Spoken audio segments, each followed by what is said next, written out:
ನಿಮ್ ದುಡ್ಡಿಗೆ ಬರೀ 4-5% ಬಡ್ಡಿ ಸಿಗ್ತಾ ಇದೆಯಾ? ಸ್ಟೇಬಲ್ ಮನಿ ಮೂಲಕ ಭಾರತದ ಬ್ಯಾಂಕ್ಗಳಲ್ಲಿ ಎಫ್ಡಿ ಬುಕ್ ಮಾಡಿ 9.5% ವರೆಗೂ ಬಡ್ಡಿ ಪಡೀರಿ. ಅದು ಕೂಡ 5 ಲಕ್ಷ ರೂಪಾಯಿಗಳವರೆಗೆ RBIನ DICGC ಗ್ಯಾರಂಟಿಯೊಂದಿಗೆ. ಕೆಲವೇ ಸೆಕೆಂಡ್ಗಳಲ್ಲಿ ಎಫ್ಡಿ ಬುಕ್ ಮಾಡಬಹುದು. ಡಿಸ್ಕ್ರಿಪ್ಷನ್ ಹಾಗೂ ಪಿನ್ ಕಾಮೆಂಟ್ ನಲ್ಲಿರೋ ಲಿಂಕ್ ಮೂಲಕ ಆಪ್ ಡೌನ್ಲೋಡ್ ಮಾಡಿ.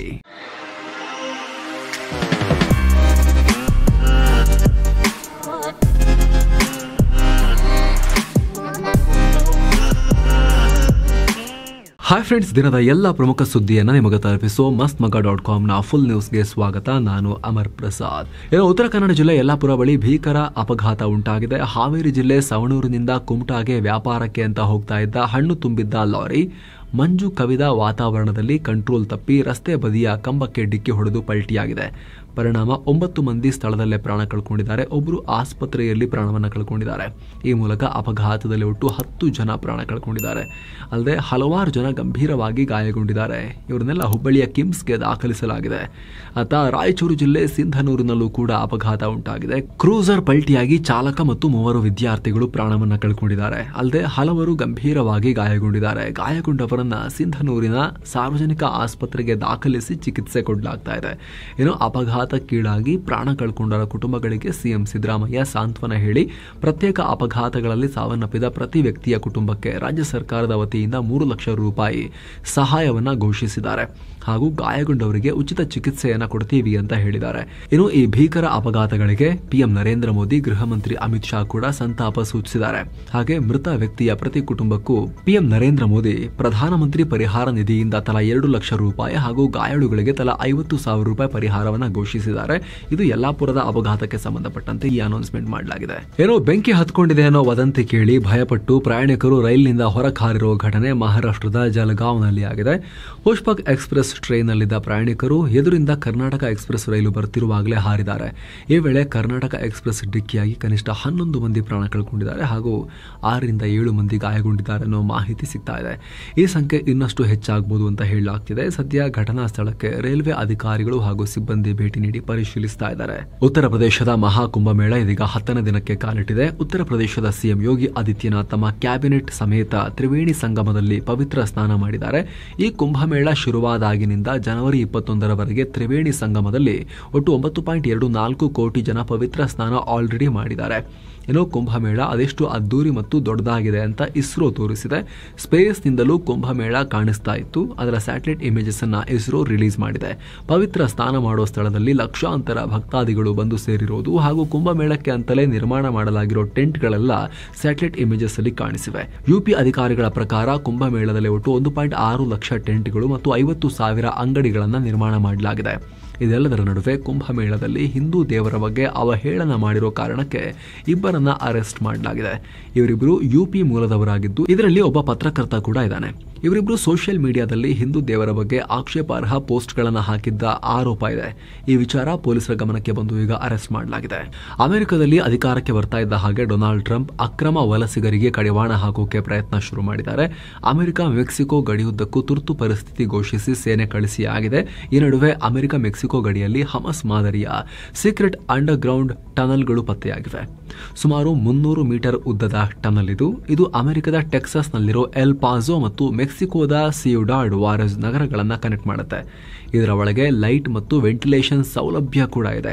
ಈ ಟನಲ್ ಮೂಲಕ ಮೆಕ್ಸಿಕೋದಿಂದ ಮಾದಕ ವಸ್ತುವನ್ನ ಹಾಗೂ ಅಕ್ರಮ ವಲಸಿಗರನ್ನ ಅಮೆರಿಕಗೆ ಕಳ್ಳ ಸಾಗಾಟ ಮಾಡಲಾಗ್ತಾ ಇತ್ತು ಅಂತ ಅಮೆರಿಕನ್ ಅಧಿಕಾರಿಗಳು ಆರೋಪ ಮಾಡಿದ್ದಾರೆ.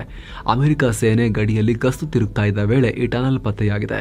ಪತ್ತೆಯಾದ ಬೆನ್ನಲ್ಲೇ ಮೆಕ್ಸಿಕೋ ಗಡಿ ಭದ್ರತಾ ಪಡೆಗಳಿಗೆ ಅಮೆರಿಕ ಈ ವಿಚಾರವನ್ನು ತಿಳಿಸಿದೆ. ಈ ಬಗ್ಗೆ ಪರಿಶೀಲಿಸಿರುವ ಮೆಕ್ಸಿಕೋ ಅಧಿಕಾರಿಗಳು ಈ ಟನಲ್ ನಿರ್ಮಾಣಕ್ಕೆ ಸುಮಾರು 2 ವರ್ಷ ತಗುಲಿರಬಹುದು ಅಂತ ಹೇಳಿದ್ದಾರೆ. ಅಲ್ಲದೆ ಇದರ ನಿರ್ಮಾಣದಲ್ಲಿ ಮೆಕ್ಸಿಕೋ ಅಧಿಕಾರಿಗಳು ಇನ್ವಾಲ್ವ್ ಆಗಿದ್ರ ಅನ್ನೋ ಬಗ್ಗೆ ತನಿಖೆ ನಡೆಸ್ತೀವಿ ಅಂತ ಹೇಳಿದೆ. ಈಗ ಅಮೆರಿಕ ಮತ್ತು ಮೆಕ್ಸಿಕೋ ಅಧಿಕಾರಿಗಳು ಈ ಸೀಕ್ರೆಟ್ ಟನಲ್ ಸೀಲ್ ಮಾಡೋಕೆ ಮುಂದಾಗಿದ್ದಾರೆ ಅಂತ ವರದಿಯಾಗಿದೆ. ಅಕ್ರಮವಾಗಿ ಅಮೆರಿಕಗೆ ವಲಸೆ ಬರೋರ ವಿರುದ್ಧ ಟ್ರಂಪ್ ಕಠಿಣ ಕ್ರಮ ತಗೊಳ್ತಿರೋ ಹೊತ್ತಲ್ಲಿ ಈ ಅಕ್ರಮ ಟನಲ್ ಪತ್ತೆಯಾಗಿದೆ. ಟ್ರಂಪ್ ವಾದಕ್ಕೆ ಈಗ ಮತ್ತಷ್ಟು ಬಲ ಸಿಕ್ಕಿಬಿಡ್ತು. ಈಗ ಟ್ರಂಪ್ ಇನ್ನೂ ಜೋರಾಗ್ತಾರೆ. ಈ ಅಕ್ರಮ ವಲಸೆ ವಿಚಾರದಲ್ಲಿ ರಾಜ್ಯದಲ್ಲಿ ತಾರಕಕ್ಕೇರಿರೋ ಬಿಜೆಪಿಯ ಬಣ ಬಡಿದಾಟದ ಹೊತ್ತಲ್ಲೇ ಇನ್ನೊಂದು ಅಂತರ್ಯುದ್ಧ ಶುರುವಾಗಿದೆ. ಇದೀಗ ಮಾಜಿ ಸಂಸದ ಶ್ರೀರಾಮುಲು ಪಕ್ಷ ತೊರೆಯುವ ಮಾತನಾಡಿದ್ದಾರೆ. ಕೋರ್ ಕಮಿಟಿ ಸಭೆಯಲ್ಲಿ ರಾಜ್ಯ ಬಿಜೆಪಿ ಉಸ್ತುವಾರಿ ರಾಧಾ ಮೋಹನ್ ದಾಸ್ ಅಗರ್ವಾಲ್ ಶ್ರೀರಾಮುಲುಗೆ ಫುಲ್ ಕ್ಲಾಸ್ ತಗೊಂಡ್ರು. ಈ ವೇಳೆ ಶ್ರೀರಾಮುಲು ಪಕ್ಷ ಬಿಡ್ತೀನಿ ನಾನು ಅನ್ನೋ ರೀತಿಯಲ್ಲಿ ಮಾತಾಡಿದಾರಂತೆ. ಅಂದ ಹಾಗೆ ಈ ಹಿಂದಷ್ಟೇ ಸಂಡೂರು ಉಪಚುನಾವಣೆಯಲ್ಲಿ ಬಿಜೆಪಿ ಅಭ್ಯರ್ಥಿ ಬಂಗಾರು ಹನುಮಂತು ಸೋತರು. ಈ ಸಂಬಂಧ ಬಂಗಾರು ಹನುಮಂತು ಚುನಾವಣಾ ಫಲಿತಾಂಶದ ಬಳಿಕ ಶ್ರೀರಾಮುಲು ವಿರುದ್ಧ ಬಿಜೆಪಿ ನಾಯಕರಿಗೆ ದೂರು ಕೊಟ್ಟಿದ್ರು. ಈ ದೂರನ್ನ ಆಧರಿಸಿ ಈಗ ಕೋರ್ ಕಮಿಟಿ ಸಭೆಯಲ್ಲಿ ರಾಧಾ ಮೋಹನ್ ದಾಸ್ ರಾಮುಲು ಅವರನ್ನ ಪ್ರಶ್ನಿಸಿ, ನೀವು ಉಪಚುನಾವಣೆಯಲ್ಲಿ ಬಿಜೆಪಿ ಅಭ್ಯರ್ಥಿ ಪರವಾಗಿ ಸರಿಯಾಗಿ ಕೆಲಸ ಮಾಡಿಲ್ಲ ಅಂತ ದೂರುಗಳು ಬರ್ತಾ ಇದೆ, ಏನ್ ಹೇಳ್ತೀರಾ ಅಂತ ಕೇಳಿದ್ದಾರೆ. ಇದಕ್ಕೆ ಉತ್ತರ ಕೊಟ್ಟ ಶ್ರೀರಾಮುಲು, ನಾನು ಕಷ್ಟಪಟ್ಟು ಶ್ರಮಪಟ್ಟು ಕೆಲಸ ಮಾಡಿದ್ದೀನಿ, ನನ್ನ ವಿರುದ್ಧ ಸುಮ್ಮನೆ ದೂರು ಕೊಡಲಾಗಿದೆ, ಇದು ಸರಿಯಲ್ಲ, ಇಲ್ಲಿ ಪ್ರಾಮಾಣಿಕವಾಗಿ ಕೆಲಸ ಮಾಡೋರಿಗೆ ಬೆಲೆ ಇಲ್ಲ ಅಂತ ಅಸಮಾಧಾನ ಹೊರಹಾಕಿದ್ರಂತೆ. ಇದಾದ ನಂತರ ಮಾಧ್ಯಮಗಳ ಮುಂದೆ ಮಾತನಾಡಿದ ರಾಮುಲು, ನನಗೆ ಸಂಕಟ ಆಗ್ತಿರೋದಕ್ಕೆ ಪಕ್ಷ ಬಿಡೋ ಮಾತಾಡಿದ್ದೀನಿ. ಜನಾರ್ದನ್ ರೆಡ್ಡಿ ಮಾತು ಕೇಳಿ ನನ್ನ ಬಗ್ಗೆ ಲಘುವಾಗಿ ಮಾತನಾಡ್ತಿದ್ದಾರೆ. ನನ್ನನ್ನು ರಾಜಕೀಯವಾಗಿ ಮುಗಿಸೋಕೆ ಜನಾರ್ದನ ರೆಡ್ಡಿ ಪ್ರಯತ್ನ ಪಡ್ತಿದ್ದಾರೆ. ನಾನು ಪಕ್ಷ ಬಿಡೋದಾದ್ರೆ ಮೋದಿ ಶಾ ಅವರಿಗೆ ಹೇಳಿನೇ ಬಿಡ್ತೀನಿ ಅಂತ ಸ್ವಪಕ್ಷದ ನಾಯಕರ ವಿರುದ್ಧ ರಾಮುಲು ಅಸಮಾಧಾನ ಹೊರಹಾಕಿದ್ದಾರೆ. ಜೊತೆಗೆ ನಿಮ್ದೇ ನಮ್ಮ ಲೆವೆಲ್ ನಿಮ್ದಲ್ಲ, ನಿಮ್ಮ ಹತ್ರ ಏನು ಮಾತಾಡೋದು, ಹಂಗೂ ಬಿಡೋದಾದ್ರೆ ಮೋದಿ ಶಾ ಆಗಿ ಹೇಳಿಬಿಟ್ಟು ಬಿಡ್ತೀನಿ ಅನ್ನೋ ರೀತಿಯಲ್ಲಿ ಮಾತಾಡಿದ್ದಾರೆ ರಾಮುಲು. ಏನೋ ಜಮ್ಮು ಕಾಶ್ಮೀರದ ರಜೌರಿ ಜಿಲ್ಲೆಯಲ್ಲಿ ನಿಗೂಢ ಕಾಯಿಲೆಯೊಂದು ಭಾರಿ ಆತಂಕಕ್ಕೆ ಕಾರಣ ಆಗಿದೆ. ಅಲ್ಲಿನ ಬಾದಲ್ ಅನ್ನುವ ಹಳ್ಳಿಯಲ್ಲಿ ಕಳೆದ ಕೆಲ ತಿಂಗಳುಗಳಿಂದ ನಿಗೂಢ ಕಾಯಿಲೆಗೆ ಇದುವರೆಗೂ 17 ಜನ ಪ್ರಾಣ ಕಳ್ಕೊಂಡಿದ್ರು. ಆ ಗ್ರಾಮವನ್ನು ಇದೀಗ ಕಂಟೈನ್ಮೆಂಟ್ ವಲಯವನ್ನಾಗಿ ಘೋಷಿಸಲಾಗಿದೆ. ಇದೀಗ ಗ್ರಾಮವನ್ನ 3 ಕಂಟೈನ್ಮೆಂಟ್ ಝೋನ್ಗಳಾಗಿ ಡಿವೈಡ್ ಮಾಡಲಾಗಿದೆ. 1ನೇ ವಲಯದಲ್ಲಿ ಮೃತರ ಕುಟುಂಬ, 2ನೇ ವಲಯದಲ್ಲಿ ಮೃತ ಕುಟುಂಬಗಳ ಸಂಪರ್ಕದಲ್ಲಿದ್ದವರು, 3ನೇ ವಲಯದಲ್ಲಿ ಇಡೀ ಗ್ರಾಮವನ್ನ ಸೇರಿಸಲಾಗಿದೆ ಅಂತ ರಜೌರಿ ಡಿಸಿ ರಾಜೀವ್ ಕುಮಾರ್ ಖಜೂರಿಯಾ ಹೇಳಿದ್ದಾರೆ. ಏನೋ ಕೇಂದ್ರ ಗೃಹ ಸಚಿವಾಲಯ 11 ಸಚಿವರ ಇಂಟರ್ ಮಿನಿಸ್ಟೀರಿಯಲ್ ಗ್ರೂಪ್ ರಚಿಸಿ ಅದನ್ನ ರಜೌರಿ ಜಿಲ್ಲೆಗೆ ಕಳಿಸಿದೆ. ಆರೋಗ್ಯ ಮತ್ತು ಕುಟುಂಬ ಕಲ್ಯಾಣ ಸಚಿವರು ಹಾಗೂ ಇತರ ತಜ್ಞರಿರೋ ಈ ತಂಡ ಸ್ಥಳೀಯ ಆಡಳಿತದೊಂದಿಗೆ ಸೇರಿ ನಿಗೂಢ ಕಾಯಿಲೆ ನಿವಾರಿಸೋಕೆ ಕೆಲಸ ಮಾಡಬೇಕು ಅಂತ ಜಮ್ಮು ಕಾಶ್ಮೀರದ ಪೊಲೀಸರು ಕೂಡ ವಿಶೇಷ ತನಿಖಾ ತಂಡವನ್ನು ರಚಿಸಿ ಈ ಕಾಯಿಲೆ ಹಿಂದೆ ಕ್ರಿಮಿನಲ್ ಚಟುವಟಿಕೆ ಏನಾದರೂ ಇದೆಯಾ ಅನ್ನೋ ಆಂಗಲ್ನಲ್ಲಿ ತನಿಖೆ ನಡೆಸ್ತಾ ಇದ್ದಾರೆ. ನಟ ಸೈಫ್ ಅಲಿ ಖಾನ್ ಅವರ ಪಿತ್ರಾರ್ಜಿತ ಆಸ್ತಿ ಅಂದ್ರೆ ರಾಜರ್ ಕಾಲದ್ದು 15,000 ಕೋಟಿ ರೂಪಾಯಿ ಆಸ್ತಿಯನ್ನ ಕೇಂದ್ರ ಸರ್ಕಾರ ಕಂಟ್ರೋಲಿಗೆ ತಗೊಳ್ಳೋಕೆ ಇನ್ನಷ್ಟು ಹತ್ತಿರವಾಗ್ತಿದೆ ಅನ್ನೋ ಮಾಹಿತಿ ಬರ್ತಾ ಇದೆ. ಈ ಕುರಿತು ಇತ್ತೀಚೆಗಷ್ಟೇ ಮಧ್ಯಪ್ರದೇಶದ ಹೈಕೋರ್ಟ್ ತೀರ್ಪನ್ನ ಪ್ರಕಟಿಸಿತ್ತು. 1968ರ ಎನಿಮಿ ಪ್ರಾಪರ್ಟೀಸ್ ಆಕ್ಟ್ ಅಡಿಯಲ್ಲಿ ಸರ್ಕಾರ ಪಟೌಡಿ ಫ್ಯಾಮಿಲಿ ಆಸ್ತಿಯನ್ನ ವಶಕ್ಕೆ ಪಡೆಯುತ್ತೆ ಅಂತ ಹೇಳಿತ್ತು. ಹೀಗಾಗಿ ಇದಕ್ಕೆ ಕೇಂದ್ರ ಸರ್ಕಾರ ತಯಾರಿ ನಡೆಸ್ತಾ ಇದೆ ಅಂತ ಗೊತ್ತಾಗಿದೆ. ಅಂದಹಾಗೆ ಭಾರತ ವಿಭಜನೆ ನಂತರ ಯಾರೆಲ್ಲ ಪಾಕಿಸ್ತಾನಕ್ಕೆ ಹೋದ್ರೋ ಅವರ ಆಸ್ತಿಯನ್ನ ಸರ್ಕಾರ ವಶಕ್ಕೆ ಪಡೆಯೋಕೆ ಈ ಎನಿಮಿ ಪ್ರಾಪರ್ಟೀಸ್ ಆಕ್ಟ್ ಅನುವು ಮಾಡಿಕೊಡುತ್ತೆ. ಭೋಪಾಲ್ನ ಕೊನೆಯ ನವಾಬ್ ಆಗಿದ್ದ ಹಮೀದುಲ್ಲಾ ಖಾನ್ಗೆ 3 ಹೆಣ್ಣು ಮಕ್ಕಳಿದ್ರು. ಅವರಲ್ಲಿ ಒಬ್ಬರಾದ ಅಬಿದಾ ಸುಲ್ತಾನ್ 1950ರಲ್ಲಿ ಪಾಕಿಸ್ತಾನಕ್ಕೆ ಹೋಗಿದ್ರು. ಆದರೆ ಮತ್ತೊಬ್ಬರು ಸಾಜಿದಾ ಖಾನ್ ಭಾರತದಲ್ಲೇ ಉಳ್ಕೊಂಡ್ರು. ಈ ಸಾಜಿದಾ ಖಾನ್ರ ಮೊಮ್ಮಗ ಈ ಸೈಫ್ ಅಲಿ ಖಾನ್. ಈ ಸಾಜಿದಾ ಖಾನ್ರ ಅಕ್ಕ ಅಬಿದಾ ಖಾನ್ ಪಾಕ್ಗೆ ಹೋದ ಕಾರಣ ಈಗ ಇವರ ಆಸ್ತಿ ಎನಿಮಿ ಪ್ರಾಪರ್ಟಿ ಅಂತ ಪರಿಗಣಿಸಲಾಗ್ತಾ ಇದೆ. ಇದಕ್ಕೆ ಆಕ್ಷೇಪ ಸಲ್ಲಿಸೋಕೆ 30 ದಿನಗಳ ಟೈಮ್ ಇದೆ ಅಂತ ಗೊತ್ತಾಗಿದೆ. ಹಾಗೊಂದು ವೇಳೆ ಟೈಮ್ ಮೀರಿದ್ರೆ 15,000 ಕೋಟಿ ರೂಪಾಯಿ ರಾಜರ್ ಕಾಲದ ಆಸ್ತಿ ಸಾರ್ವಜನಿಕರಿಗೆ ಹೋಗುತ್ತೆ. ಪಾಕಿಸ್ತಾನದ ಫ್ಯಾಷನ್ ಡಿಸೈನರ್ ನಟ ದೀಪಕ್ ಪರ್ವಾನಿ ಭಾರತವನ್ನ ಹಾಡಿ ಹೊಗಳಿದ್ದು ಸಾಕಷ್ಟು ಟೀಕೆ ಗುರಿಯಾಗಿದ್ದಾರೆ ಪಾಕಿಸ್ತಾನದಲ್ಲಿ. ಇಂಟರ್ವ್ಯೂ ಒಂದರಲ್ಲಿ ಮಾತನಾಡುವಾಗ ಪಾಕ್ ಅನ್ನ ಭಾರತಕ್ಕೆ ಹೋಲಿಸಿದ್ರೆ ಭಾರತೀಯರ ಜೀವನ ಚೆನ್ನಾಗಿದೆ, ಅಲ್ಲಿ ಜನ ಸ್ವತಂತ್ರವಾಗಿ ಖುಷಿಯಾಗಿದ್ದಾರೆ, ಮಹಿಳೆಯರು ಫ್ರೀ ಆಗಿ ಬೀದಿಗಳಲ್ಲಿ ಓಡಾಡ್ತಿದ್ದಾರೆ, ವಾಹನಗಳನ್ನ ಓಡಿಸ್ತಾ ಇದ್ದಾರೆ, ಆಟೋ ಕ್ಯಾಬ್ ಡ್ರೈವರ್ಸ್ ಕೂಡ ಅಲ್ಲಿ UPI ಯೂಸ್ ಮಾಡ್ತಿದ್ದಾರೆ, ಅಲ್ಲಿನ ಇನ್ಫ್ರಾಸ್ಟ್ರಕ್ಚರ್ ಕೂಡ ಚೆನ್ನಾಗಿದೆ ನಮ್ಗಿಂತ ಅಂತ ಹೇಳಿದ್ದಾರೆ. ಇದಕ್ಕೆ ಒಂದಿಷ್ಟು ಪಾಕ್ ಜನ ವಿರೋಧ ವ್ಯಕ್ತಪಡಿಸಿದ್ದಾರೆ. ಹಾಗಿದ್ರೆ ಇಲ್ಲಿರಬೇಡಿ, ಭಾರತಕ್ಕೆ ಹೋಗಿ ಅಂತ ಕಾಮೆಂಟ್ ಮಾಡಿದ್ದಾರೆ. ಇನ್ನೊಂದಷ್ಟು ಜನ ಪಾಕ್ ಜನರೇ ಇದು ಸತ್ಯಾಂಶ ಅಂತ ಒಪ್ಕೊಂಡಿದ್ದಾರೆ. ಈಗ ಇತರ ಪ್ರಮುಖ ಸುದ್ದಿಯ ಕ್ವಿಕ್ ರೌಂಡ್ ಅಪ್ ನೋಡ್ತಾ ಹೋಗೋಣ. ಮೊದಲಿಗೆ ಟೆಕ್ ಕ್ಯಾಪಿಟಲ್ ಆಗಿರೋ ಬೆಂಗಳೂರಲ್ಲಿ ಟ್ರಾಫಿಕ್ ಸಮಸ್ಯೆ ಮತ್ತಷ್ಟು ಉಲ್ಬಣ ಆಗಿದೆ ಅಂತ ವರದಿ ಹೇಳ್ತಾ ಇದೆ. ಬೆಂಗಳೂರಲ್ಲಿ ಕೇವಲ 10 ಕಿಲೋಮೀಟರ್ ದೂರ ಕ್ರಮಿಸೋಕೆ ಅವರೇಜ್ ಆಗಿ ಅರ್ಧ ಗಂಟೆಗೂ ಜಾಸ್ತಿ 34 ನಿಮಿಷ 10 ಸೆಕೆಂಡ್ ಬೇಕಾಗುತ್ತೆ ಅಂತ ಟಾಮ್ ಟ್ರಾಫಿಕ್ ಇಂಡೆಕ್ಸ್ ಹೇಳ್ತಾ ಇದೆ. ಇದರ ಪ್ರಕಾರ ಬೆಂಗಳೂರು ಜಗತ್ತಿನ 3ನೇ ನಿಧಾನಗತಿಯ ಟ್ರಾಫಿಕ್ ಹೊಂದಿರೋ ಸಿಟಿ ಅಂತ ಉಲ್ಲೇಖ ಮಾಡಲಾಗಿದೆ. ಆದರೆ ಬೆಂಗಳೂರು ಪೊಲೀಸರು ವರದಿ ಸರಿ ಇಲ್ಲ ಅಂತ ಹೇಳಿದ್ದಾರೆ. ಯಾಕಂದರೆ ಈ ಹಿಂದಿನ ಒಂದು ರಿಪೋರ್ಟ್ನಲ್ಲಿ, ಇಂಟರ್ನ್ಯಾಷನಲ್ ಲೆವೆಲ್ನ ರಿಪೋರ್ಟ್ನಲ್ಲಿ ಬೆಂಗಳೂರು 2ನೇ ಸ್ಥಾನದಲ್ಲಿದ್ದು ಈಗ ವಾಪಸ್ 6ನೇ ಸ್ಥಾನಕ್ಕೆ ಇಳಿದಿದೆ, ಟ್ರಾಫಿಕ್ ಸುಧಾರಿಸಿದೆ ಅಂತ ಬಂದಿತ್ತು. ಸೊ ಈ ರಿಪೋರ್ಟ್ ಈಗ ಇಲ್ಲ, 3ನೇ ಸ್ಥಾನಕ್ಕೆ ಬಂದಿದೆ ಬೆಂಗಳೂರು ಮತ್ತೆ ಅಂತ ಹೇಳ್ತಾ ಇದೆ. ಮಂಗಳೂರಿನ ಪ್ರವೀಣ್ ನೆಟ್ಟಾರು ಕೊಲೆ ಪ್ರಕರಣದ ಪ್ರಮುಖ ಆರೋಪಿ ಅತೀಕ್ ಅಹಮದ್ನನ್ನು ಇದೀಗ NIA ಬಂಧಿಸಿದೆ. ಈ ಮೂಲಕ ಇಲ್ಲಿವರೆಗೆ ಈ ಕೇಸ್ನಲ್ಲಿ 21 ಆರೋಪಿಗಳನ್ನು ಅರೆಸ್ಟ್ ಮಾಡಿದಂತಾಗಿದೆ. ಉಳಿದ 6 ಆರೋಪಿಗಳ ಪತ್ತೆ ಮಾಡೋಕೆ ತನಿಖೆ ಮುಂದುವರಿಸಲಾಗಿದೆ. ಜಾರ್ಖಂಡ್ನಲ್ಲಿ ಭದ್ರತಾ ಪಡೆಗಳು ಮಹತ್ವದ ಕಾರ್ಯಾಚರಣೆ ಮಾಡಿದ್ದಾರೆ. ಬೊಕಾರೋ ಜಿಲ್ಲೆಯಲ್ಲಿ ನಕ್ಸಲ್ ವಿರೋಧಿ ಕಾರ್ಯಾಚರಣೆಯಲ್ಲಿ ನಕ್ಸಲ್ ಕಮಾಂಡರ್ ಸೇರಿ 2 ಹೊಡೆದುರುಳಿಸಿದ್ದಾರೆ. ಅಪಾರ ಪ್ರಮಾಣದ ಶಸ್ತ್ರಾಸ್ತ್ರ ಮದ್ದುಗುಂಡನ್ನ ಸೀಸ್ ಮಾಡಿದ್ದಾರೆ.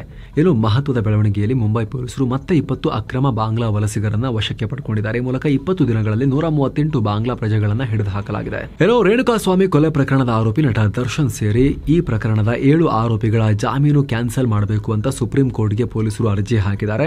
ವಕೀಲ ಅನಿಲ್ ನಿಶಾನಿ ಮುಖಾಂತರ ಬರೋಬ್ಬರಿ 1492 ಪುಟಗಳ ದಾಖಲೆಯೊಂದಿಗೆ ಮೇಲ್ಮನವಿ ಸಲ್ಲಿಸಲಾಗಿದೆ. ಮಣಿಪುರದಲ್ಲಿ ಇಂಟ್ರೆಸ್ಟಿಂಗ್ ಬೆಳವಣಿಗೆಯಾಗಿದೆ. ಬೀರೇನ್ ಸಿಂಗ್ ನೇತೃತ್ವದ ಬಿಜೆಪಿ ಮೈತ್ರಿ ಸರ್ಕಾರಕ್ಕೆ ನಿತೀಶ್ ಕುಮಾರ್ ಜೆಡಿಯು ಶಾಕ್ ಕೊಟ್ಟಿದೆ. ಬಿಜೆಪಿಗೆ ಕೊಟ್ಟಿದ್ದ ಬೆಂಬಲವನ್ನ ವಾಪಸ್ ಪಡೆದಿದೆ.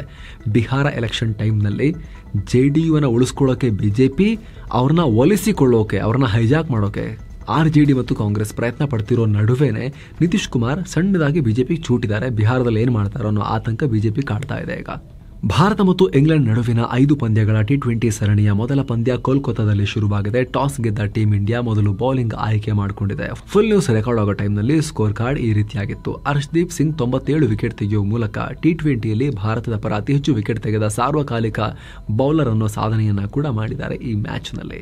ಕಳೆದ ಸೆಷನ್ ನಲ್ಲಿ ನಷ್ಟ ಮಾಡಿಕೊಂಡಿದ್ದ ಭಾರತದ ಷೇರುಪೇಟೆ ಇವತ್ತು ಸ್ವಲ್ಪ ಮಟ್ಟಿಗೆ ಚೇತರಿಸಿಕೊಂಡು ಹಸಿರು ಪಟ್ಟಿಯಲ್ಲಿ ಕೊನೆಯಾಗಿದೆ. ದಿನದ ವಹಿವಾಟಿನ ಅಂತ್ಯಕ್ಕೆ ಸೆನ್ಸೆಕ್ಸ್ 566 ಪಾಯಿಂಟ್ಸ್ ಜಾಸ್ತಿಯಾಗಿ 76,404ಕ್ಕೆ, ನಿಫ್ಟಿ 130 ಪಾಯಿಂಟ್ಸ್ ಜಾಸ್ತಿಯಾಗಿ 23,155ಕ್ಕೆ ತಲುಪಿದೆ.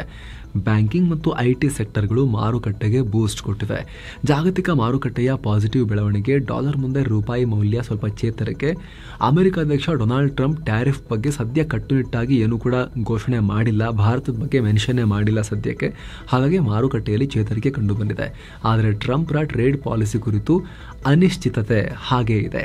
Wipro, tech Mahindra, Infosys, Tata consultancy services ಷೇರುಗಳು ಚೆನ್ನಾಗಿ ಪರ್ಫಾರ್ಮ್ ಮಾಡಿವೆ. Bharat electronics, Tata motors, power grid corporation, Axis bank ಷೇರುಗಳು ಕುಸಿತ ಕಂಡಿವೆ. ಇನ್ನು ಚಿನ್ನ ಮತ್ತು ಬೆಳ್ಳಿ ಬೆಲೆ ವಿಚಾರಕ್ಕೆ ಬಂದರೆ 24 ಕ್ಯಾರೆಟ್ನ 10 ಗ್ರಾಂ ಚಿನ್ನದ ಬೆಲೆಯಲ್ಲಿ 741 ರೂಪಾಯಿ ಹೆಚ್ಚಾಗಿ 80,194 ರೂಪಾಯಿ ಆಗಿದೆ. 22 ಕ್ಯಾರೆಟ್ನ 10 ಗ್ರಾಂ ಚಿನ್ನದ ಬೆಲೆಯಲ್ಲಿ 681 ರೂಪಾಯಿ ಹೆಚ್ಚಾಗಿ 73,460 ರೂಪಾಯಿ ಆಗಿದೆ. 1 ಕೆಜಿ ಬೆಳ್ಳಿ ಬೆಲೆಯಲ್ಲಿ 715 ರೂಪಾಯಿ ಹೆಚ್ಚಾಗಿ 91,248 ರೂಪಾಯಿ ಆಗಿದೆ. ಸೊ ಫ್ರೆಂಡ್ಸ್, ಇದಾಗಿತ್ತು ಇವತ್ತಿನ ಫುಲ್ ನ್ಯೂಸ್. ನಾವು ಕೊಯ್ದಿಲ್ಲ, ಎಳೆದಿಲ್ಲ, ಕಿರ್ಚಾಡಿಲ್ಲ, ಬರೀ ಸುದ್ದಿಯ ರೀತಿಯಲ್ಲಿ ನಿಮಗೆ ತಲುಪಿಸೋ ಪ್ರಯತ್ನವನ್ನ ಮಾಡಿದ್ದೀವಿ. ನಮ್ಮ ಈ ಪ್ರಯತ್ನ ನಿಮಗೆ ಇಷ್ಟ ಆಗ್ತಾ ಇದ್ರೆ ದಯವಿಟ್ಟು mastmaga.com ಚಾನಲ್ಗೆ ಸಬ್ಸ್ಕ್ರೈಬ್ ಮಾಡಿ, ಪಕ್ಕದ ಬೆಲ್ ಐಕಾನ್ ಮೇಲೆ ಕ್ಲಿಕ್ ಮಾಡೋದನ್ನ ಯಾವುದೇ ಕಾರಣಕ್ಕೂ ಮರಿಬೇಡಿ. Thank you so much. ಮತ್ತೆ ಭೇಟಿ ಆಗ್ತಿರೋಣ. ನಮಸ್ತೆ.